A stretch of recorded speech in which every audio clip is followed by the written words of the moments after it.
Well, it seems that your journey has ended. Very sorry about that. It was always going to end this way, of course. If it weren't by me, it would have just been by some other, terrible thing. Just, you could not imagine how terrible it would be. Just, I get scared thinking about it. I'm glad it's not me. It reminds me of a time I was speaking to my good friend Orville. We were we were sitting on a park bench watching the pigeons. I was on the left, he was on the... Oh, wait, was I on the right or left?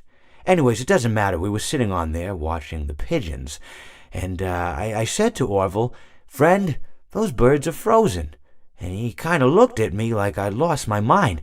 But I reminded him that it was winter, and often birds will sit in a tree until they freeze.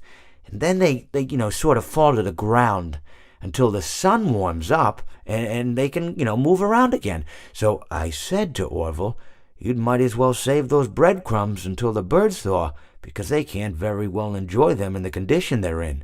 To which he asked what I meant, and asking what condition the crumbs should be in before he threw them to the birds, assuming that I meant the birds couldn't enjoy the breadcrumbs in the condition that the crumbs were in, when in fact I had meant the birds could not enjoy them in the condition that the birds were in, considering that the birds were frozen. So he took a moment and then threw his last handful onto the ground. I said to him, "Orville, why did you throw the breadcrumbs to the birds when I just told you they're frozen?"